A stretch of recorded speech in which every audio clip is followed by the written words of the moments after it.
Imagine somebody takes your baby, you want your baby, and then they shoot you. Oh my God. That's horror. They shoot you for wanting to take your baby That's back. a horror film. Like, what?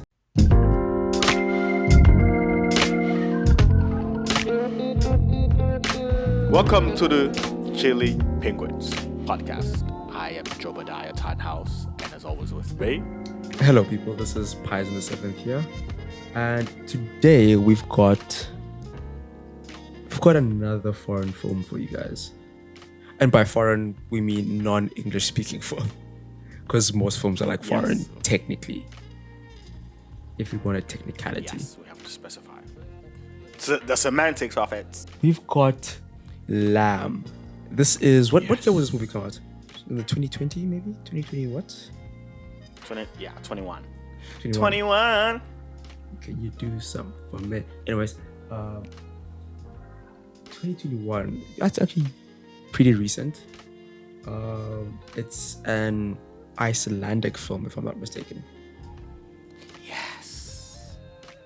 Starring how do we say her name? It's like Noomi Rapace. Wait, hold on. Didn't we cover a film with her at some point, or am I tripping? Yes. The Drop, bro. She was in The Drop. The Drop. Yes. Yeah. And we looked up a video and how she says her name, and we both forgot. That's not racist at all. No, I'm old, man. My memory's not what it used to be. Got back pains, got knee pains. Memory's going. Blood pressure. Bro, it's just all downhill for me. We gotta figure out. Okay. Yeah. Yes. I read somewhere that this was like the first film she did where she was speaking like Icelandic, because I think she's Swedish. But grew up in Iceland, I'm not sure. But it was like the first film where she was speaking the language. I was like, okay. Going to the native tongues. I see you.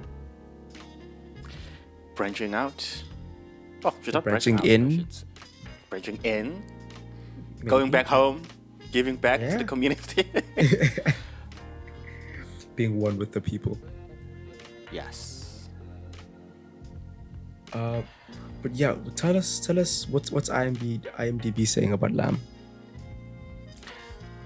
One of the shortest IMDb descriptions I've ever seen in my life. What's it say? According to IMDb, a childless couple discovers a mysterious newborn on their farm in Iceland. That's it. That's it? That's it, man. And it's perfection. Once again, IMDb never goes wrong. Damn, okay. Because that's... You know what would be nice? Had I not seen the trailer and I only read that, I would have been in for a treat.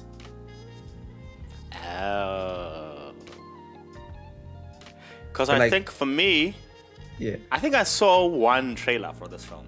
Maybe they had like their first trailer, and I was like, I'm gonna keep it in mind. And when it came out, I was like, let me check it out. I had no idea what was gonna happen. I had no idea about the childish thing, so it was a treat. Because I know it was still a treat for me as well. Because I didn't finish the trailer, but you told me about it. I saw the poster, like, okay, why is she holding a lamb like that? Confused. And the poster. I'm confused. Yeah, but I didn't dive deep into it. But I feel like if you watch, you know how films have like 3 different trailers, and by the third one they've basically told you the whole story. It's like, guys, can we change the culture of trailers? Like, Can we not, please? Don't tell everybody what's going on. For example, I recently watched this movie with the guy from The Boys. The guy. Yes. Yeah, because there's one guy in the show called The Boys. You know the guy though.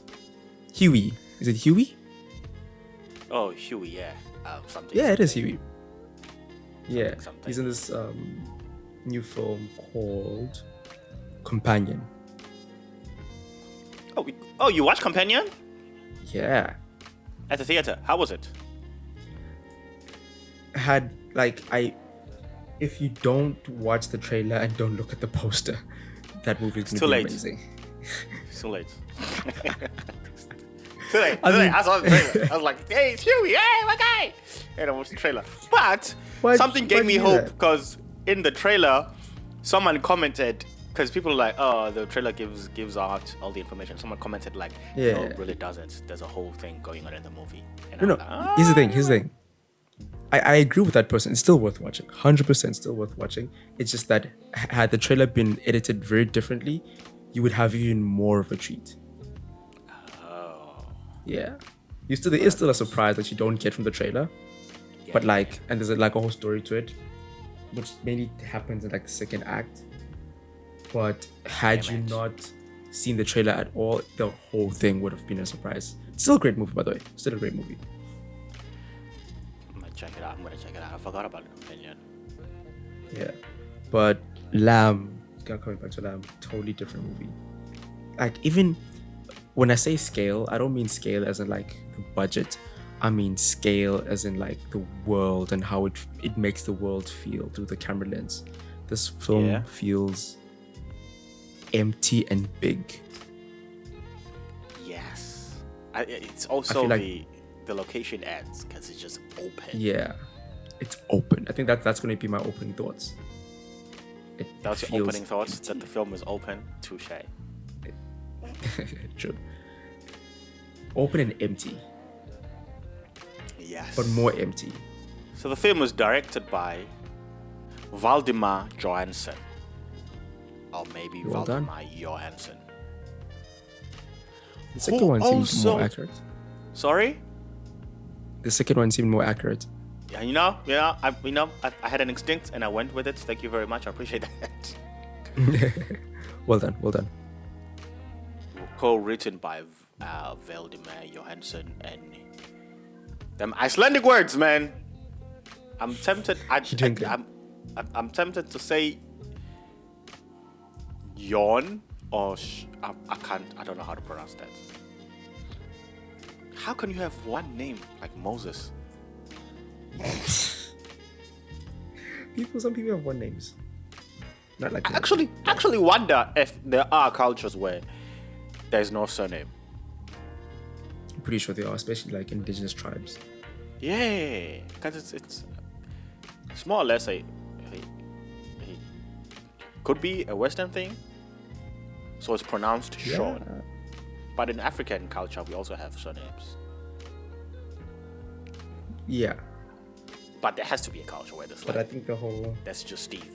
He goes by one day. Hey, what's up, Steve? Yeah, but I think it's also like the whole thing of like, you get Steve and you have a son, and your son is whoever, son of Steve. Or, that becomes the second name. So you'd be like James, son of Steve. And then James is Steve. Wait, James' son is Sean, son of James. The house of James. If I have a family, I'm gonna call my family the house of, just to sound more gangster. Sound serious. Just to add to the gangster value. Every time my kids introduce themselves, they're gonna be like, I am Aramet from the house of, and everyone will be like, oh. Sorry, what? Hey man, sorry, there's Aramet on my desk, and it was the first thing I saw, and I was just focus on the concept, not on the particulars of the thing. Can you please? You know what? Fair. Yes. Back to Lamb. It was co-written by Sean and Valdimar Jóhannsson, and directed by Valdimar, who also did Oblivion. Do you remember Oblivion? Oblivion sounds familiar. Yeah, it's with Tom Cruise and them. Really? Yeah. Huh. That I didn't see that connection coming. Yeah, Valdimar has quite a good run. Rogue One, I'm not a Star Wars fan. I don't know how Rogue One was, but I know Oblivion was visually stunning.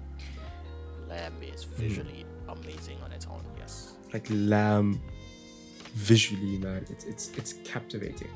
Like there were some shots where I'm honestly just lost in the world.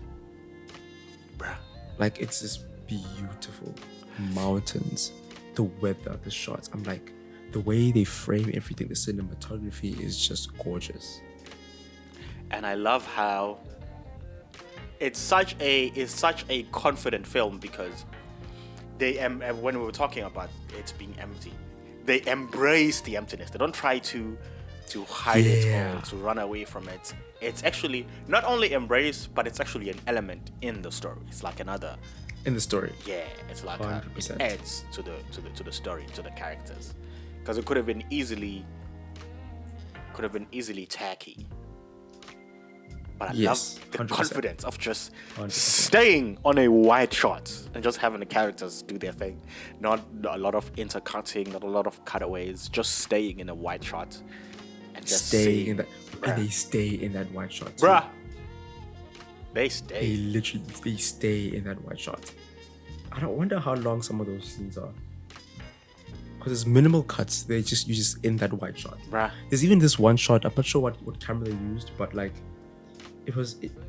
the guy is clearly walking, but the way they framed it, I'm not sure what lens they used or whatever they used, but like it seemed as though the background was moving slightly, but he was like still and walking. I'm like, very, very interesting. Very interested in the cinematography in this one. Yes, I think one of the things that was the highlight of the film was the cinematography, because it's so good. It feels cold. I mean, obviously, like I think it was, I want to say December period, or like I think they say it's based in like the Christmas time period. Yeah. Which obviously for them would be winter. Yeah. But also the film itself feels cold. Yes. It's also like the grading, everything. Yeah.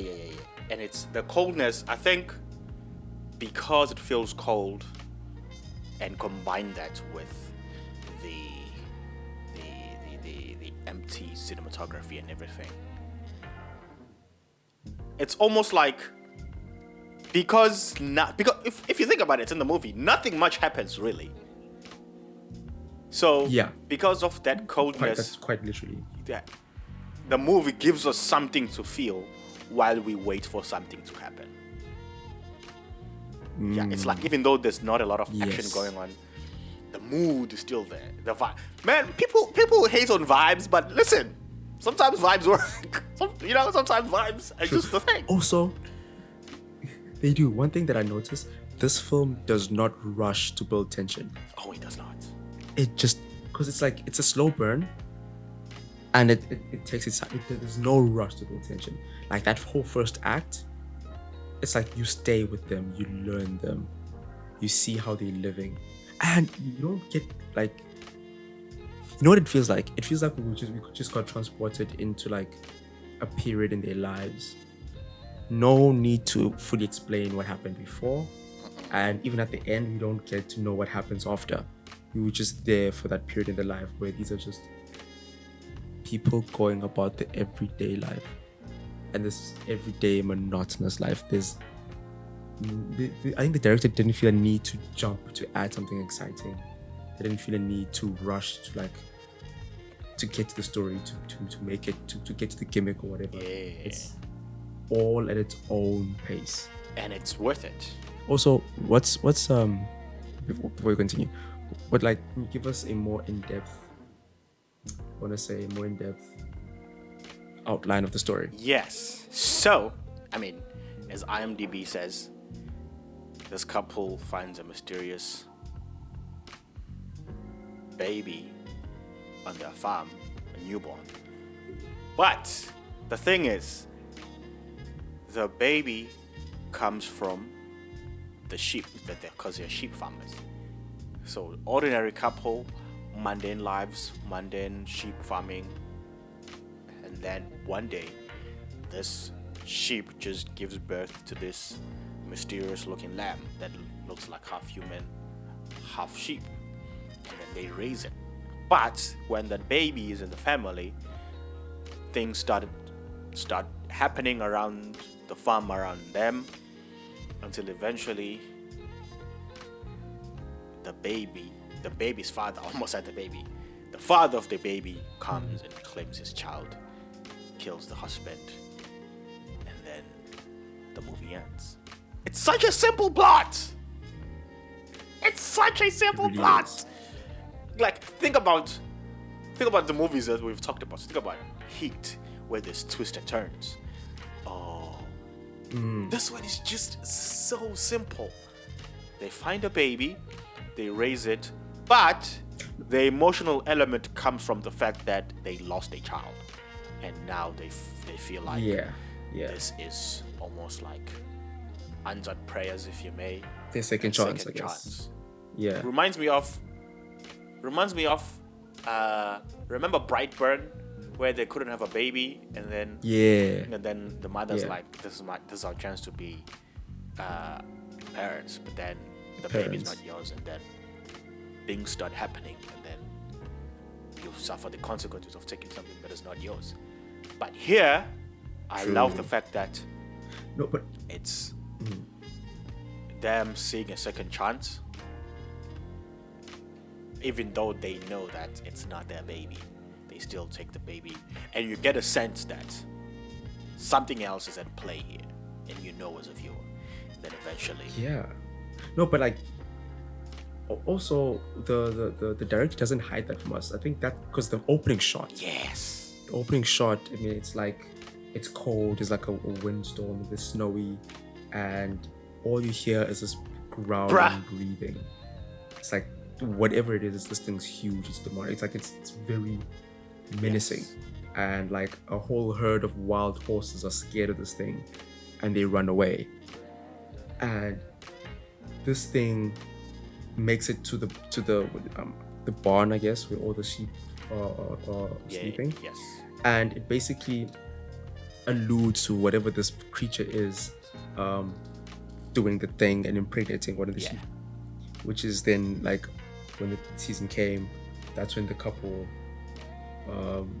were helping the sheep gave birth, and they noticed, okay, this baby is not like the other babies, and that's when they took it in.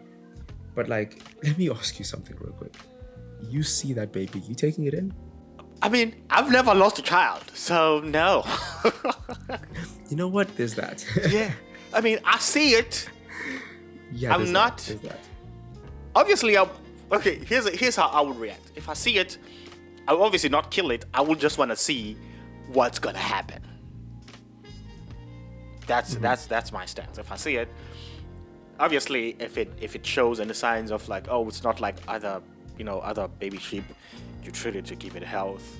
But obviously, my immediate instincts wouldn't be, okay, this is my baby now. His name is Ada. Let's go. Yeah, true. And like, for more context, these people live isolated. There's like no neighbor in sight. Like, when we said this film feels empty, it's empty. It's literally just their house, their sheep, nothing else.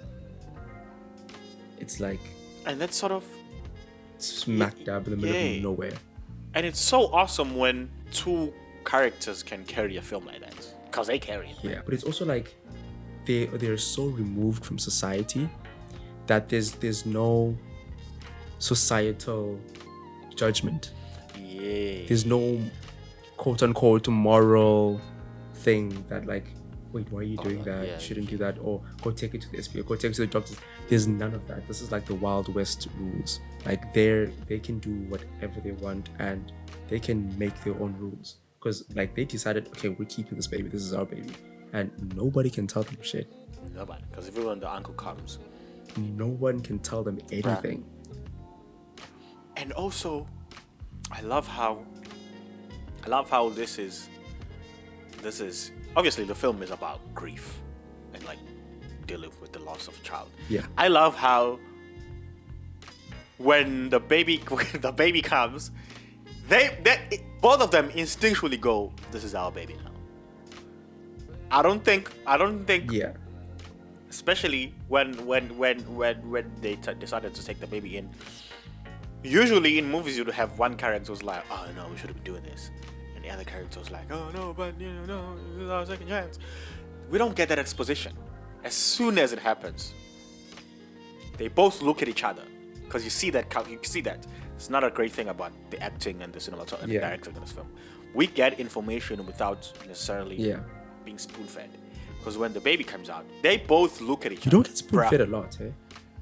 They look at each other, and instinctually they go, oh, okay, this is our baby. Yes. But the very messed up part is like, okay, sure, we humans, we understand humans better, but then like that baby came out of the sheep, and when the sheep got better, that sheep wants a baby. Yeah, there's also that. Cause like, how are you gonna deny the creature its own child?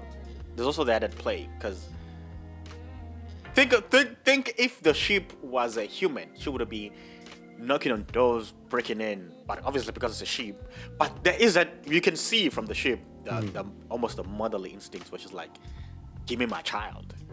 She's standing outside, crying the whole night. She's coming up to the window next to the room where the baby is, because she's like, give me my baby. What are you doing? Bro, I actually feel bad for the sheep. I did too. That's its child right there. You know, the sheep should get like an acting credit. No, Grace. Grace the sheep. Grace the sheep. No, but like that was actually a tragedy. Yes. What happens to the sheep? Imagine somebody takes your baby, you want your baby, and then they shoot you. Oh my God. That's horror. They shoot you for wanting to take your baby back. That's a horror film. Like what? No. Actually, no. Here's this. These people who are supposed to be taking care of you, right? Kidnap your baby, right?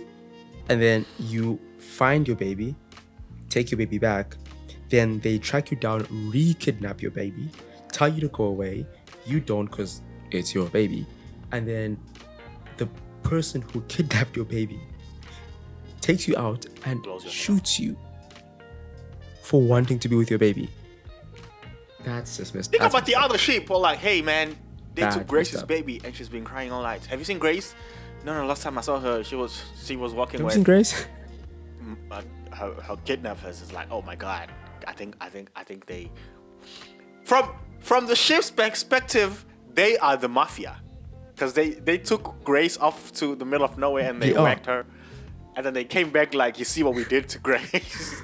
You better not be acting up now. And the other sheep was like, hey man, hey, I'm just giving you guys some fur. I ain't got nothing else to do right here. I ain't got nothing. I'm good. Because it's insane. Jeez. Even with us, when we got the reveal that this baby is sheep baby, I was like, sorry, what? What did you just say to me now? Wait, okay. But, like, what? But then at the back of my mind, I was thinking, okay, it had to be whatever that creature was in the beginning. And that whatever thing was, we don't barely get screen time. But then, obviously, the beginning, it was very creepy, very scary. And every now and then, it would be like, you'd hear the breathing. But there were moments where I felt like we were lulled in like a false sense of security, where we sort of almost forgot that it was there. Yeah. But then, you could never fully relax, because you feel like whenever you get to a point where you're fully relaxing, something happens where it's like, not yet. And it's not necessarily just the creature come back. For example, at first we're fully relaxing and it's like the lady's killing Grace. That's like, okay, whoa, that you're brought back into like, okay, this is, in a way, the Wild West. And then in the second act, when the brother came to visit. Yeah. So, okay, get this, right? So imagine you coming to visit your brother and his wife. You haven't seen them in a while. I think he comes from the city. Getting dropped off in this middle of nowhere place, and the first thing you see when because you arrive at night, first thing you see is your brother's wife killing a random sheep. It's like, okay, what's going on here? But hey, that was the farmers, weird. So. And then the second thing you see, true. So you're like, all right, it's okay. The second thing you see that's like odd is this baby with a sheep's head. Like, I'm sorry, what? I have my hand up, teacher. Can we talk about? There's a sheep baby in the crib, and you guys, okay. I just want to make sure that I'm saying the same thing. You guys Why? do know. Can you see that, right? It's like, I know I'm from the city. I haven't seen. You see this, right? For a long time, but like, It's not my eyes. I'm not drunk. I might do cocaine now and then, but right now, I'm yes. And right now, I'm sober. Milk to that. Okay. I just want to make sure that's the same thing that we're seeing right now. What I see and what you see is the same thing. And they're so normal. They just act like nothing's wrong, like this is life. And he's like, you understand that this is not right. Like none of this is normal. And the brother's like, bro, what we do is our business. Don't get involved in our happiness. I'm like, bro, this is still weird. I mean, it's cute, but it's like the sheep looks cute, but it's still weird. It is kind of cute. When Ada is a little, when she's a toddler, she is cute. She is adorable. I'm not gonna lie. Yeah. Yeah, she is. I feel like the brother came in there as in a way of interjecting like some sort of moral compass, like or not moral compass, like level-headedness. Like some sort of reasoning that maybe as the audience that we needed, so that we can feel like, okay, we're not crazy. Someone else is seeing this. Yes, it's not just us. Someone else sees the weirdness of this. Because at some point, he takes her, I think they go on a walk, and he has the gun to her face because it's like, okay, clearly they're not going to do it, so I have to step up because this is wrong. But then he looks into those eyes, and like you said, she's cute. And he just couldn't do it. Bruh. But I also love, like, if we go back, I also love how it's so it's subtle, but at the same time it's not subtle.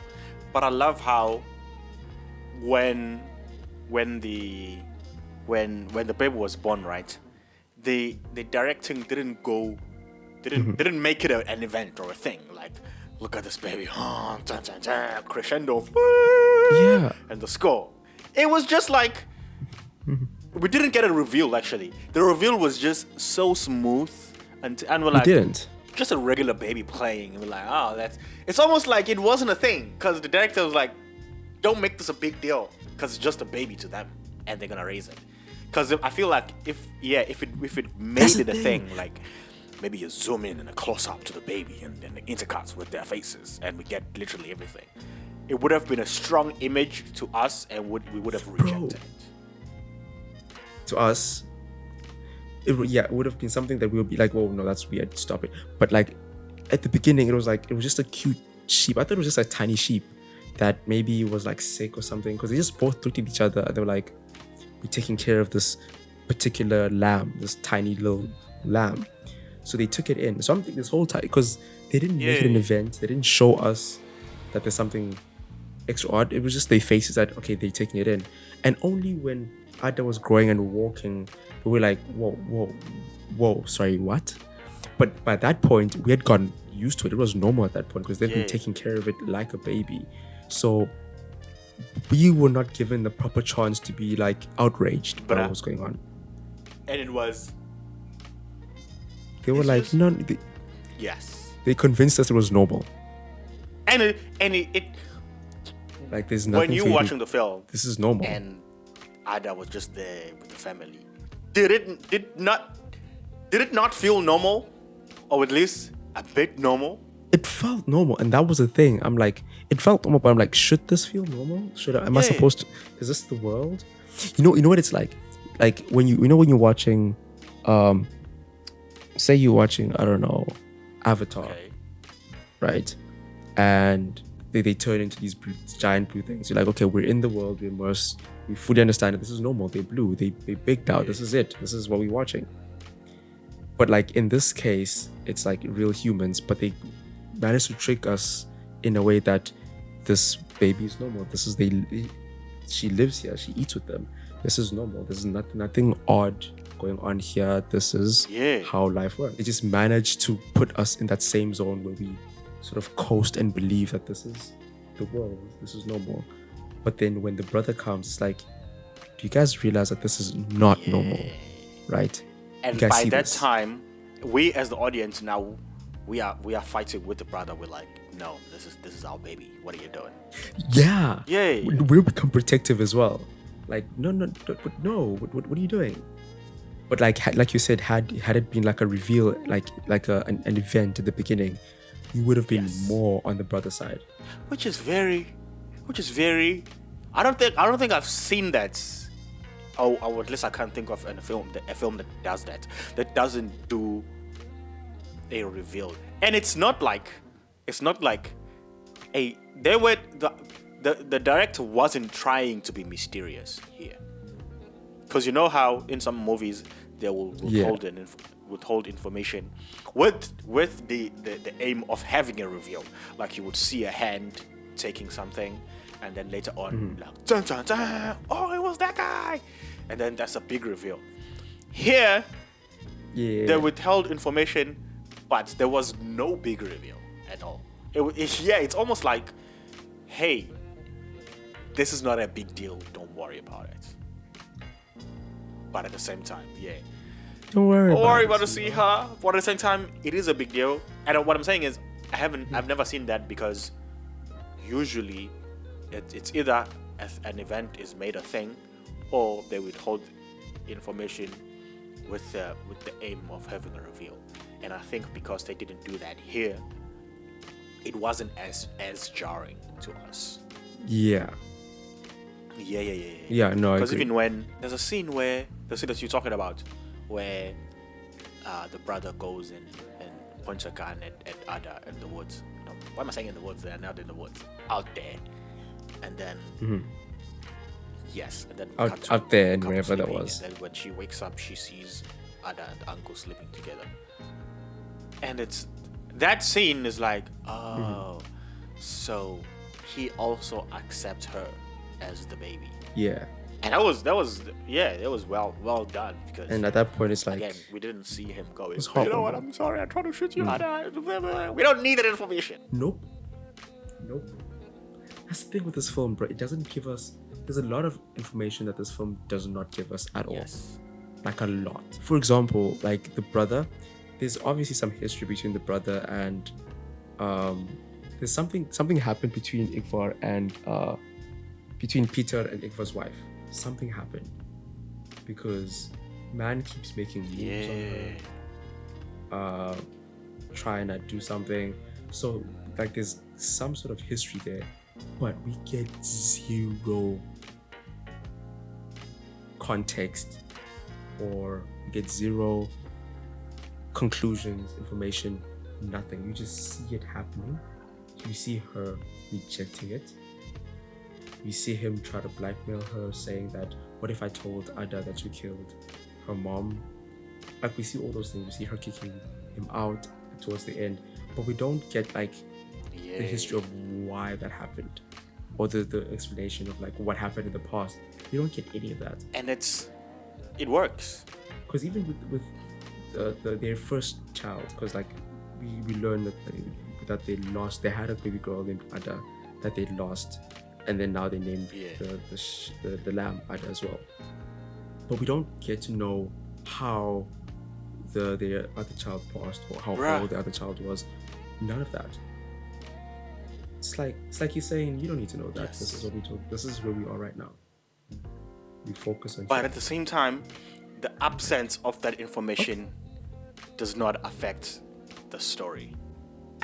What I like about it is that because you know what it is, because the world is so empty, the absence of all these extra things and extra bits of information allows us, the audience, to actually use our brains and start thinking and start filling in the gaps and start making the narratives ourselves. For example, they don't say that the wife and Peter had something, but by watching the interaction, you as the audience member figure that out by yourself.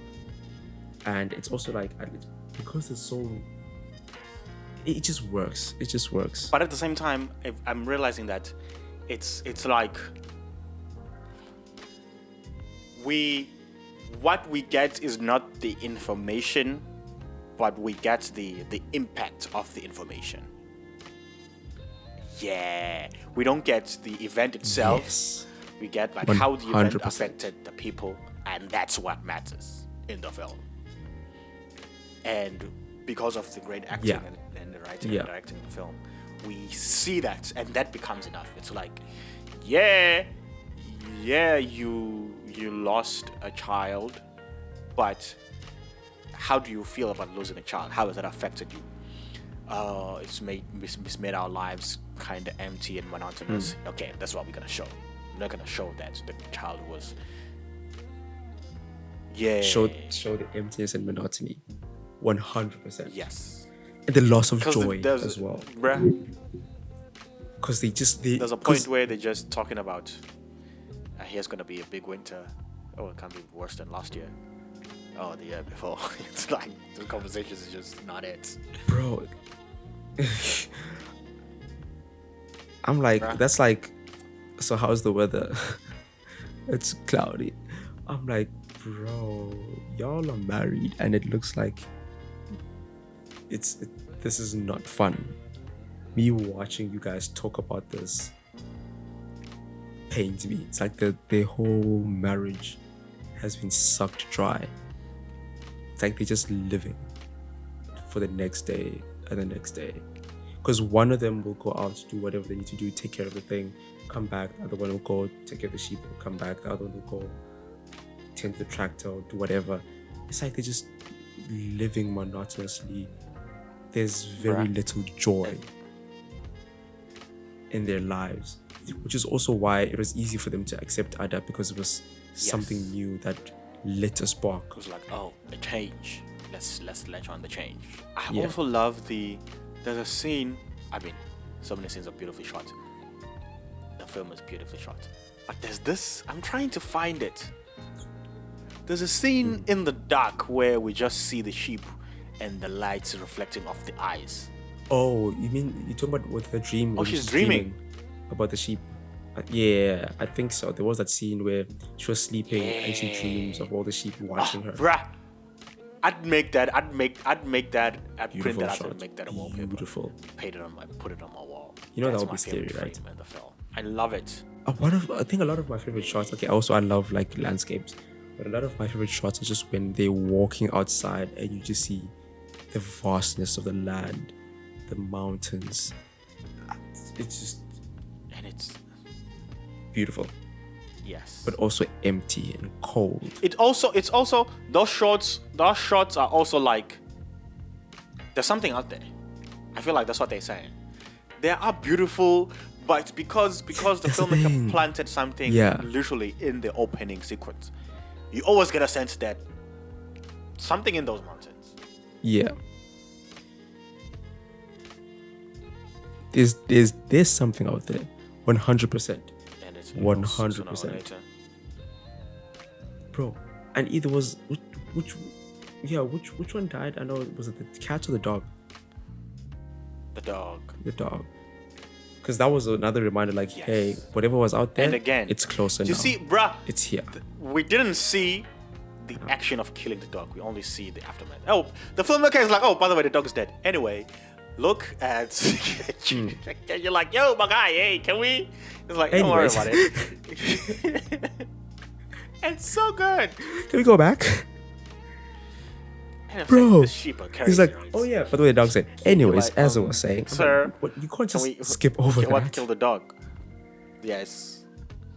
And again, can we go back? Ready to conclude that. I mean, 90% sure that Ada's dad killed the dog. No way around it. Yeah. No, but I have a question, bruh. This is quite literally. How the hell did they frame this sheep so masterfully? Yeah. Part of me is like, is this CGI? But part of me is like, there's no way this CGI. They had actual sheep. Bro. For how low the budget is, they can afford sheep. But at the same time, it's like... Yeah. No, but I'm sure like with... They're so masterfully framed. You said you can afford sheep. No, I think it's like... Yeah. I think it's like, you know, when like...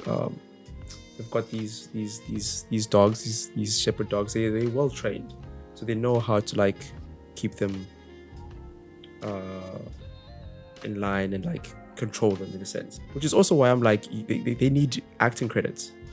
But also it's an art form that is lost in some films where the monster is only revealed at the end. And it's so good, bruh. When we cut to the shots of the dude holding a gun, goosebumps. Shout out to Travis Scott. I get those goosebumps every time. I was like, Travis Scott, what is this man doing here? But bro, what was beautiful is that was like at the end where we get to actually see the creature. And you know what it was like? It was like there's this another tale where this dude is just looking for his child. And just trying to get his child back. Because it could be because that at first he was looking for the mother of the child and couldn't find it. And then it's like, wait, did she kill? Oh shit! I didn't realize that until right now. The mother of my child and then take my child? Yeah. Because he was around. He was in those mountains. Because there was a time when they were all dancing and everything, and then Ada left, and then we could hear the breathing, so he was there. So he saw Ada, but then he didn't take her then. Yeah. Because after that, so Ada went back in the mirror and looked at herself. Oh shit, yeah, that makes sense. Yeah. Because I think that's when Ada was like, whoa, he looks like me. Is he actually... These people don't, but these people look like half of me. Whereas he is someone I can actually identify with. So that's when, like, I think she realized that that's probably possibly my father. But that's he didn't take her then. So in my brain, he was probably like, where's and I think, this is my theory, I think one of the sheep snitched that they killed Grace. Because look at that. If that guy walked in and it was like, where is the mother of my child? Wouldn't you tell the truth? Not one of the sheep. Wouldn't you? I'd start singing at the moment. She was wearing a yellow coat that day. True. It was noon. Also, and she had beans. Because the nigga came through and he was like, where is Ada's mother? The neighbor snitched. Like immediately. Also, the other question I have is like, where did he get the gun? He probably got it at the barn, because I think it's the same gun that they've been using, the one that Ada's mom used to kill the actual mother. Right? Ankh tried to shoot Ada with the gun, and then he got the gun. Because remember, Igva was out with Ada, right? And she was, where was she? Oh, she had just dropped off Ankh, right? Yeah. So there was no one home. Ankh, at the bus stop. The dog was dead. Yeah. So that's how he got into the barn and got the gun, and then went to Ada and Ada's dad. And when he went out, he was like, okay, no one's home, I'm gonna find the gun. And he did. And I love how the reveal is there and we don't see much of the monster. But I love how we understand where he's coming from, like 100%. Like sometimes you're like, oh, this guy's evil. What's the motive? Nah, he wants his baby. That's the thing, bro, because that last shot, visually stunning, but emotionally it was conflicted, because obviously I don't want him to die, but I understand why what he's doing, because it's like, you took my baby and I'm taking her back. It was very conflicting. It's very good writing and directing, eh? Because it left me as an audience member like, wait, what? Whose side am I on here? Because Ada doesn't want to go, but as soon as they start walking, she looks like she is already embraced that this dude is the father. It was actually sad. Like, she understands. It was very sad. Like, she understands, but it's sad that he died, because she clearly, like, they loved her and she loved them back, but at the end of the day, she understood that this is my father. This is my identity with this man. And I have to... Because, like, I think it's also with us, like, we thinking they have a house, they're humans. We as the audience identify more with them. Like, they can provide Ada the in our terms, the nicer life with better clothes and whatever. But we don't know if there's like maybe a society of those people, those beast-like people, and maybe there's a lot of things that culturally Ada won't know because she's not living with her people. So there's this whole other side to it that we never know. So that's why we understand why she goes with him and has to go with him. And the fact that the guy is not he's not like 100% an animalistic in our view of animals. Like he has opposable thumbs. He's a dude. He looks like a dude. And he can point guns and shoot. So it's like pretty much. What else could he do? What else could that people do? What's out there? I mean, they're animals, but like clearly not. I don't think animals can shoot guns unless you grew up in some very gangster orangutans. That's not gonna happen. Yeah. But like that, the sad part is that he died, obviously, but like this guy is not necessarily an evil monster that's just out there to terrorize.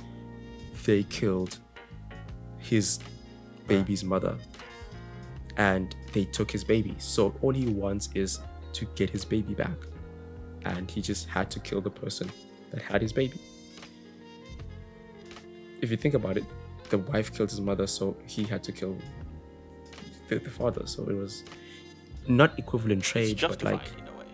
And that shot where she looks at the camera after the husband dies. Heartbreaking. Bruh. Heartbreaking. It's actually awesome. I love every time it happened. Also in The Revenant. You love heartbreakings?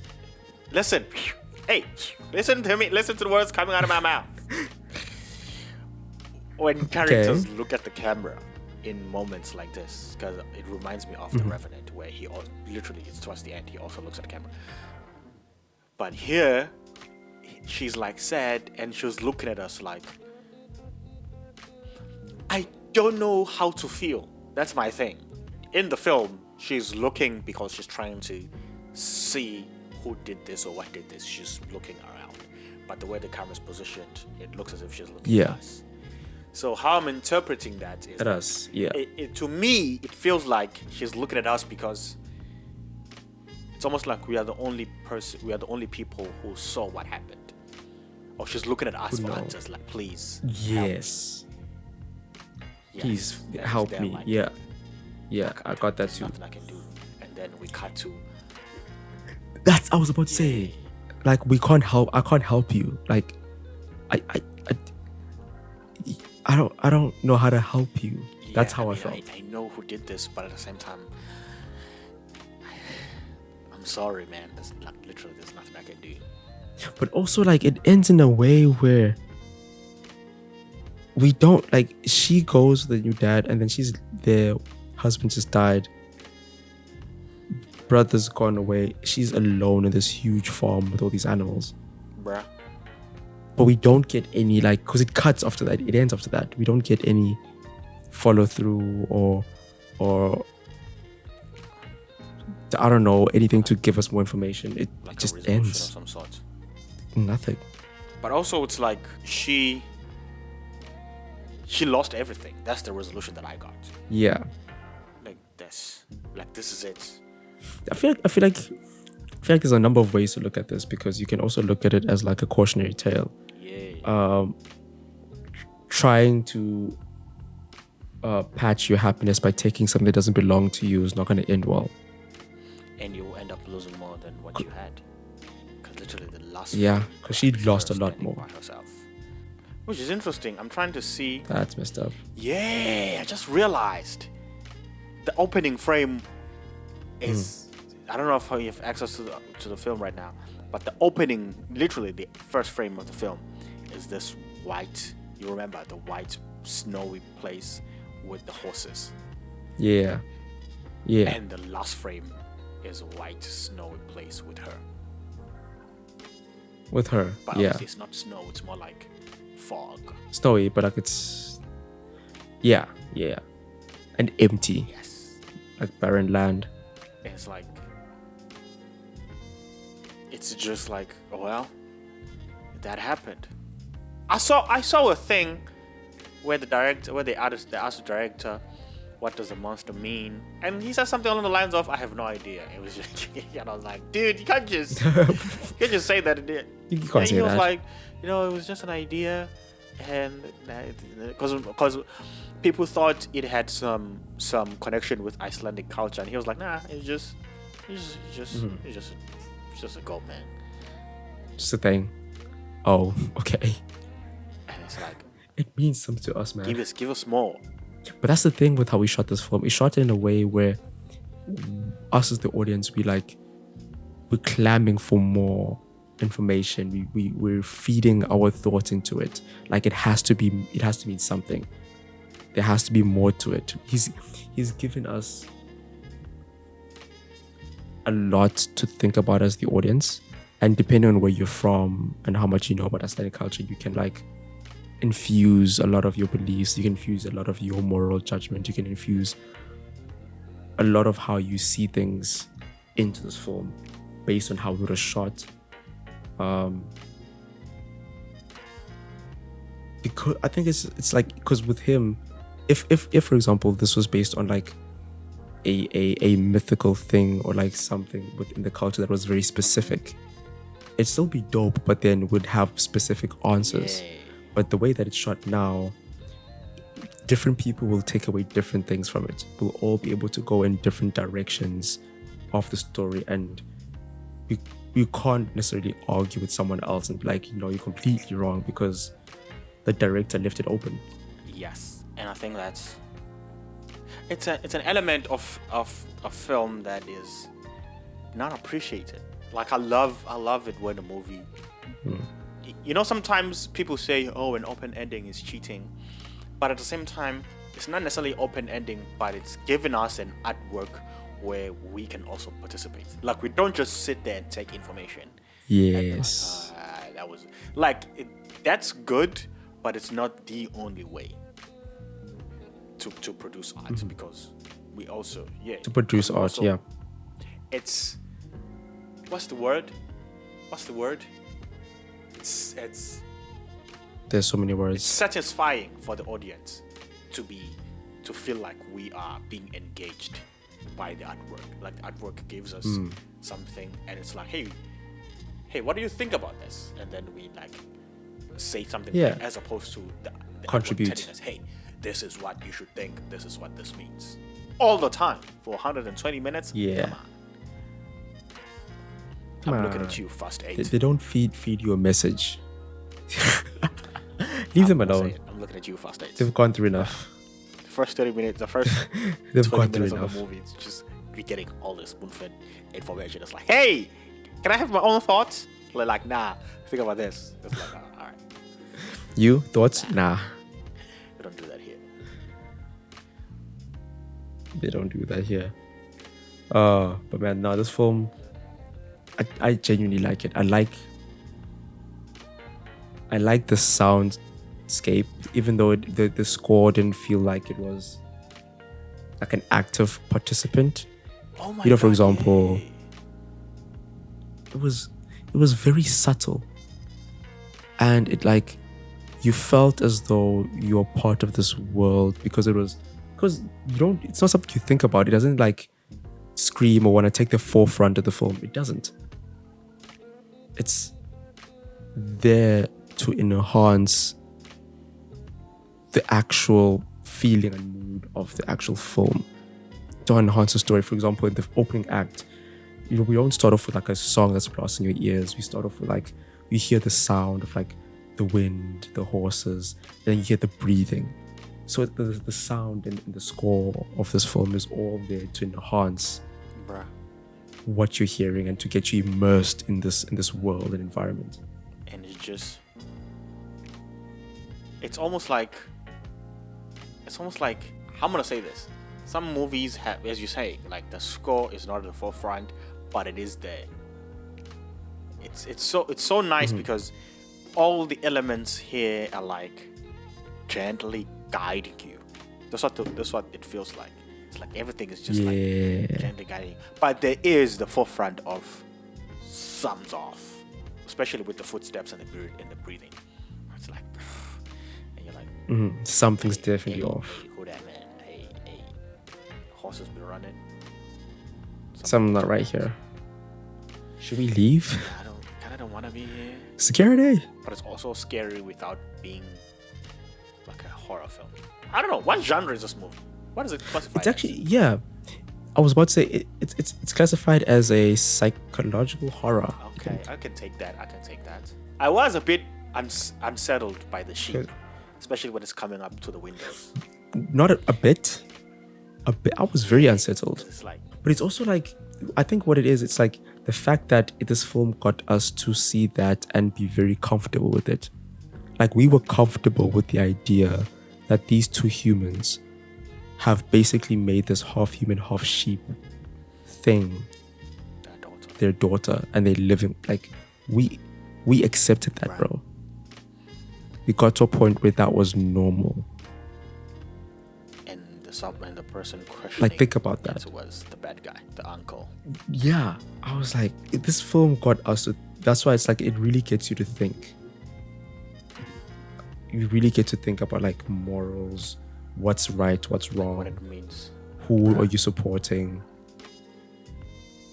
Like, are they, because they're not wrong for taking it, I think, for at least for taking care of Ada. Taking care of Ada, I don't think it's wrong, but it's like, did you have to kill its mother though? Like, first of all, also, why don't you ask the question of, like, how did she, become the way she is? That's the thing. Like, they somebody had to answers. Like, do the job. They want to live in this world where that's the thing. Yeah, they didn't even want to know. They didn't even want to know. What are your last thoughts? Final thoughts on Lamb? Final thoughts is don't take random babies. That's my thoughts. Whatever you do, don't take random babies. I mean, it's a good thought to have.